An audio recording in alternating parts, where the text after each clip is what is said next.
Welcome to you to your own channel English Gyan. Today I am ready with a new chapter from class 10th Communicative English. It is composed by Vikram Seth. The name of the poem is The Frog and the Nightingale. Let me read the poem first and then I'll explain the important words and figures of speech. Once upon a time a frog croaked away in Bingle Bog. Example of alliteration: B is repeated and onomatopoeia, croaked, sound. Stranger too, every night from dusk to dawn, he croaked on and on and on.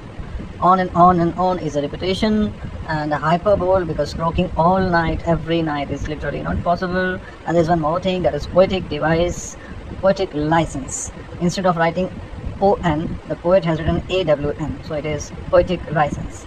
Stranger number 3, other creatures loathe his voice, but alas, they have no choice.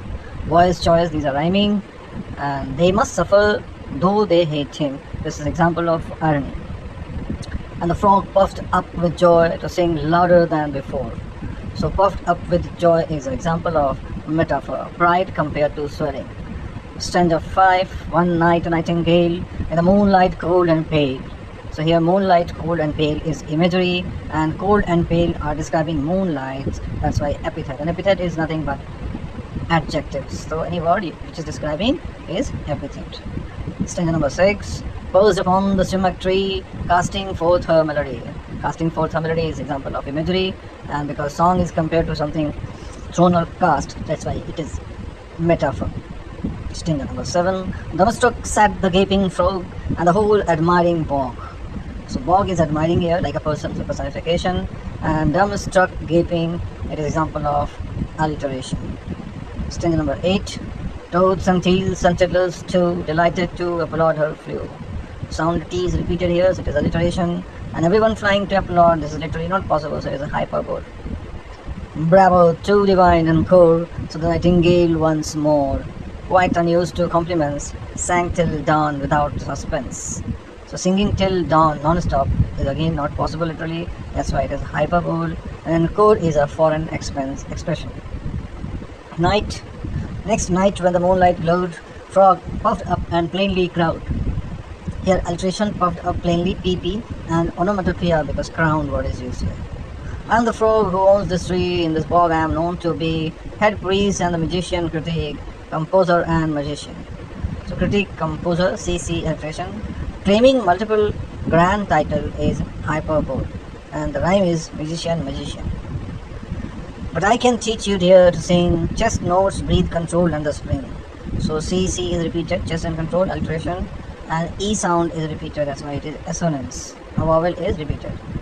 Stanza number 13, night after night in the rain, he caused her with his tired brain. It is internal rhyme, night, and tired, irony is tired brain. Push, pull, faster, hewed about, we must practice till she is out. Again onomatopoeia, push, pull, and alliteration, again P is repeated, so push and pull. So the poor bird grew more faint while the frog puffed up with gain. So bird suffer and frog they gain is a contrast, and puffed up with gain is metaphor also.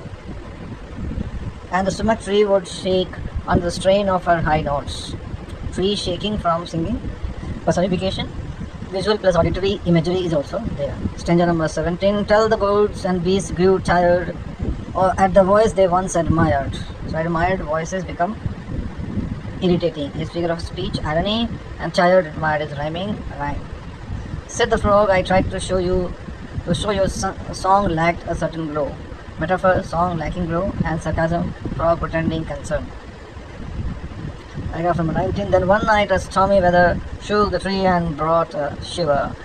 Weather that shock and brought personification, imagery, storm, scene. Fatigued, confused, the nightingale puffed up her lungs and tried to escape. Fatigued, confused is alliteration. F is repeated. Metaphor is scale, climb notes like climbing. Next paragraph.